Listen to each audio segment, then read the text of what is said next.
Hello chess friends and welcome to Jozarov chess channel and welcome back to the FTX Crypto Cup tournament in 2022. So we're still following this beautiful and epic match game between the world champion Magnus Carlsen and Rameshbabu Praggnanandhaa. Really wild things happened in their match game. First, we saw two beautiful drawish games. Then in the round 3, Magnus Carlsen won this game with the white pieces. But in the round 4, Praggnanandhaa managed to get a win and force two beautiful additional games against Magnus Carlsen. And we're following now the first additional game. It's of course the Blitz game. It's not a rapid game anymore. And here Magnus Carlsen played with the white pieces and Praggu played with the black pieces. This was quite a remarkable, incredible game with really wild tactical ideas. When we finish this game, we'll see also then the current standings of the tournament. So far, I don't want to reveal anything. So as I said, we're now in the game 1.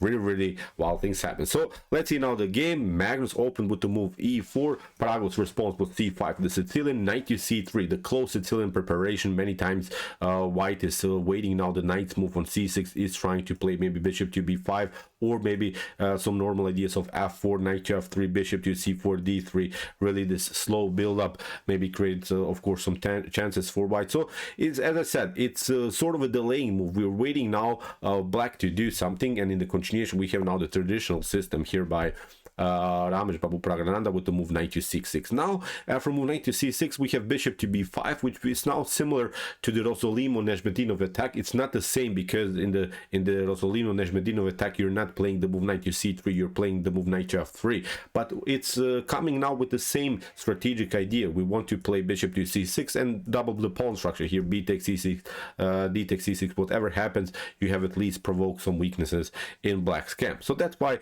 black is not allowing this scenario. Plays now knight to d4, knight to f3, challenging the knight immediately in the center of the board. And now one of the main lines can be of course this French Sicilian style with the move e6, with the ideas of course in the later stage of the game when the position allows it of course to play the move d5, breaking then in the center of the board. Here the idea about maybe knight takes d4, c takes d4, maybe knight to e2 leads into a complicated line, because then you get this one, queen to g5.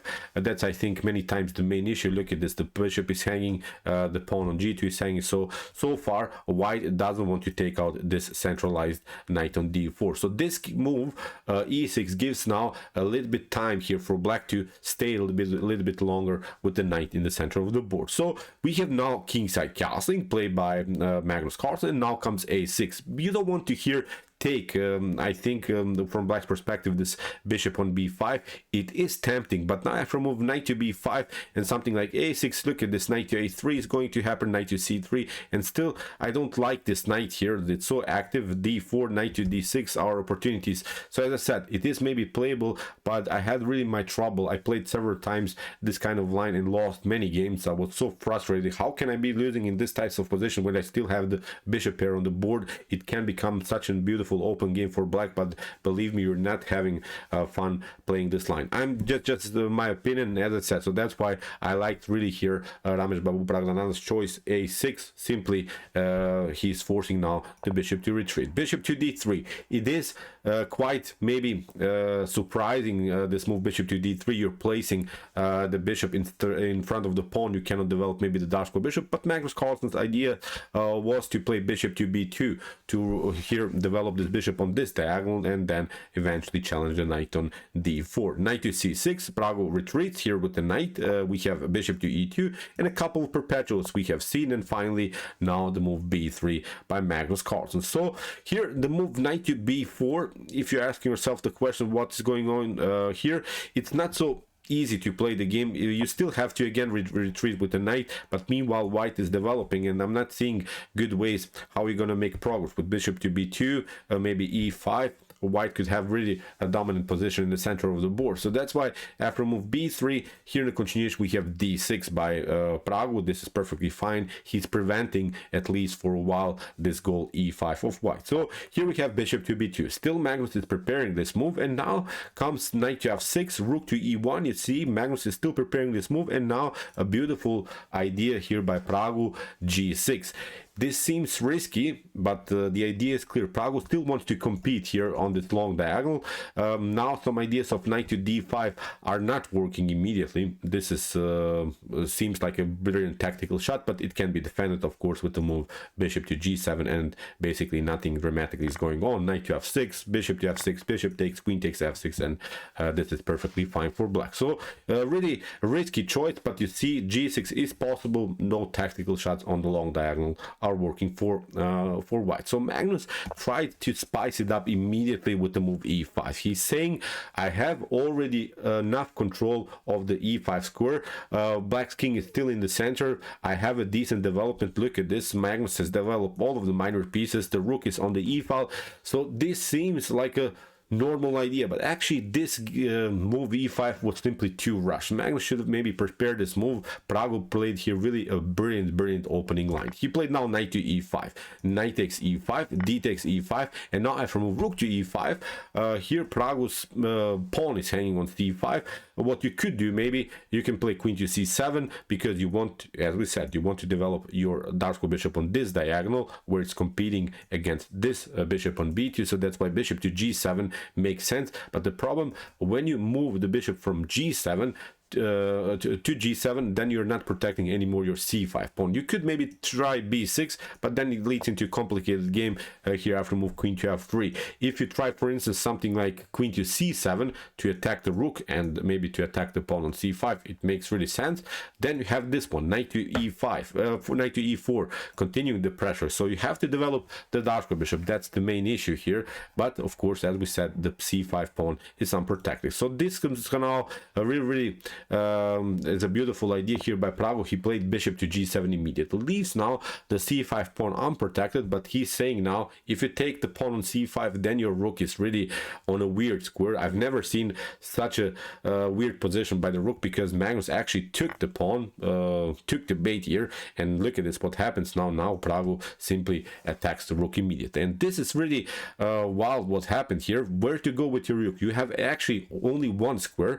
You have only the square c4, but Praggo calculated everything pretty well here. He played now knight to e5 and continues out the pressure, and back actually the bishop on d3 and also the rook are now becoming tactical problems. Here Magnus tried knight to e2. He's trying to play sort of a pin against the knight on e5, but actually here Praggo showed really his great tactical skills. He showed that he actually sort of counterpinned Magnus Carlsen, because obviously Magnus should be better here because the knight is trapped, but actually knight to f3 is a beautiful tactical shot. Now you have to make a reaction, g takes f3, and after bishop to b2, mission accomplished. I think from this point on Praggo is taking over. He has now the bishop pair on the board, although he's down a pawn, we have to say it, but it doesn't matter.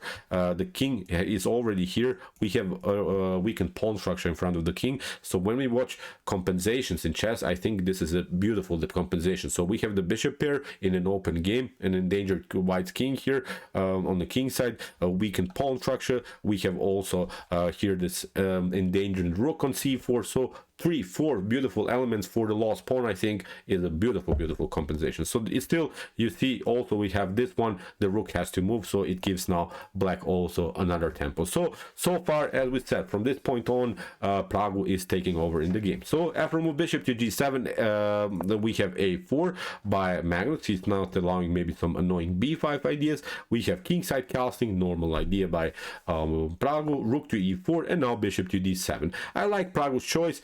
Maybe some of us would try b6, bishop to b7, maybe developing the bishop in this way, but Praggo, I think, kept so far the pawn structure much more healthier. He didn't want to expose maybe his rook here on this long diagonal. So bishop to d7, rook to e3, and now e5. Here Praggo is trying to play f5, maybe f4, even e4 if possible. You have to use now sort of your pawn storm. You have to use your 4 mobile pawns with the support of the beautiful bishop pair, I think, here now on the king side. Good move here by Praggo. So in the continuation, we have bishop to e4, we have a rook to b8, now c4, and now queen to h4. This queen comes now with a beautiful tempo. Look at this. We're trying also some ideas of bishop to h6, then bishop to f4. Seems tempting. The rook is still endangered, so I would not love to play really this position from white's perspective. So we have now bishop to d5, centralizing the piece, also preventing maybe this early f5 move by black.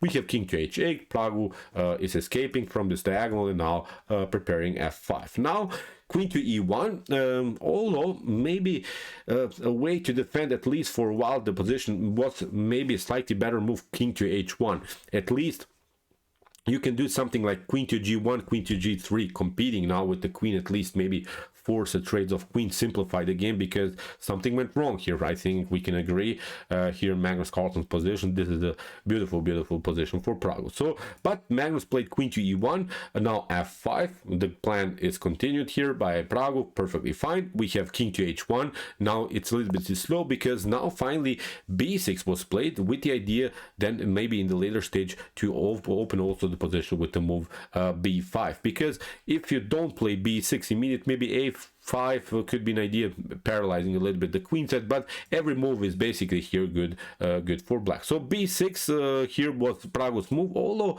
he could have sealed the game immediately with a beautiful stunning move f4. f4 would paralyze really the rook. Rook to e4 would be played, and you can even, I think, play bishop to f5, trapping the rook immediately. But for instance, queen to h5 could be an opportunity. Attacking the pawn on f3 is also, I think, a decent idea. So you have so many chances here. Basically you cannot lose the game here from black's perspective. But okay, b6, we have knight to c3, rook to e8, we have now queen to g1. Magnus is finally maybe trying to simplify the game by trading off the queens, and now a beautiful move by Praggu, bishop to h6, because this bishop, okay, it is there. It is a beautiful diagonal that the bishop occupied, but basically there are not so many attacking chances on this side. What we're trying to do, we're trying to attack the king. So Praggu's idea to maybe reroute the bishop on f to f4 was much more powerful. Now even with some ideas of maybe d5, e4 as a breakthrough motif is perfectly fine. So as I said, really good maneuver by the bishop. So we have now b4. Here also the rook is attacked. Of course, Magnus probably should have escaped with the move rook to d3, but this is now the weirdest rook of all times that I've seen. The rook was all over the board. This rook is not normal. Really wild stuff what Magnus allowed here. But after rook to d3, still the position is not cleared for white, because as we said, bishop to f4 will happen, and this is now already a dangerous position. We can even, I think, reroute this rook to g7, and then even slowly push here some pawns on the g file. So as I said, whatever you do is perfectly fine here for black. So okay, here Magnus tried bishop to b4, Praggu took, bishop takes e3, and after f takes e3, what Magnus probably wanted to get here is this at least improved pawn structures. You see, Magnus still has 7 pawns on the board, which is really wild, so they're keeping at least some kind of a good defensive structure. But here Praggu immediately breaks the structure with the move f4, and now Magnus makes, I think, one of the crucial mistakes he took.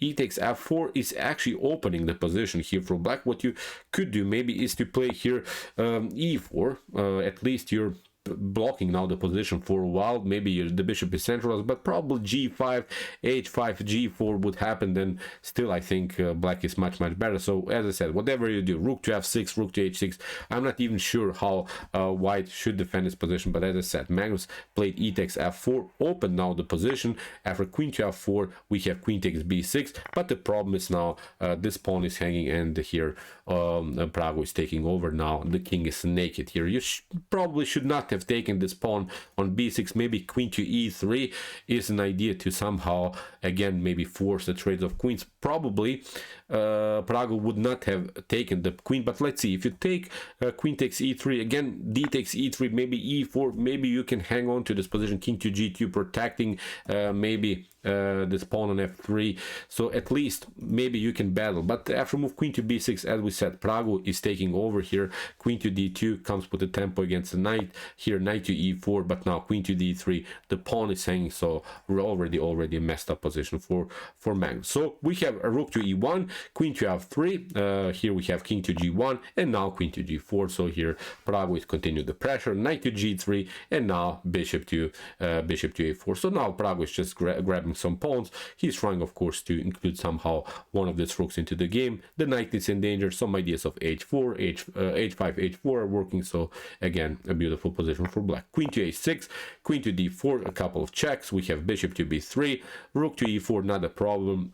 Queen to d1, again a beautiful check. King to g2, bishop to c2, and now Magnus had really only desperate choices. He tried this one, rook to e2, but now of course bishop to d3 comes against with an attack against this pawn, but also with an attack against the rook. So Magnus tried queen to a2, hoped for this line where he could maybe trade off more pieces, and at least he has two connected pass pawns, so Magnus hoped maybe to make something out of this. But here Praggu again kept the position really in a beautiful way. He played queen to d4, centralizing the queen. We have b5, and now rook to d8, king to h3, and now Praggu is saying, I will give up the rook for one of these minor pieces, but at least the pawns are not connected, so Magnus doesn't have his main strength, this mobile pawns that could move here on the b and c file. So now here Praggu took one pawn. This is now weakness. The king is in danger, so again completely winning. So knight to e4,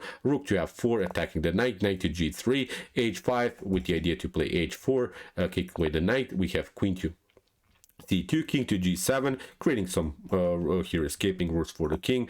b6, rook to f7, we have queen to b2, and now rook to b7. There are maybe some better moves, but here, as we said, Praggu is keeping really the game calm. It's not allowing any counterplay now for Magnus. We have queen to c3, another check, queen to e6. Now Praggu took. We have here queen to f6, so here Praggu is hoping for trades of queens, and then a simplification. Of course, rook and two pawns are winning simply against the knight and one pawn. Nothing special. So we have here queen to d5. We have a rook to e7, queen to c5, h4, kicking away the knight. Now queen to e5, again hoping for trades of queens. We have queen to f2, queen to e4. Now again a check. The king has to escape. We have queen to g4. Again here an attack against the queen. Here check, another problem, and after move queen to e4. In this position, Magnus Carlsen resigned, so he has to now trade off the queens, and we have reached now the position that we have already talked about. The rook and two pawns are winning for sure against the knight and a pawn. Okay, what does it mean for this tournament? The second game also Praggu won, which means now he won his match game against Magnus Carlsen. So congratulations! I really am glad that he managed to again beat Magnus Carlsen, but I'm also glad that actually Magnus Carlsen still won the tournament, because he simply played, I think, the best chess in the whole event. So congratulations also to Magnus Carlsen. Alireza Firouzja finished on the second place of this tournament, so it was an incredible tournament. I'm also glad that Alireza came back. He lost his first game against Praggu in the super event, so incredible tournament it has been for sure. So congratulations again to Magnus Carlsen, to Alireza, to Praggu, to all of the beautiful players that have participated in this beautiful FTX Crypto Cup tournament. So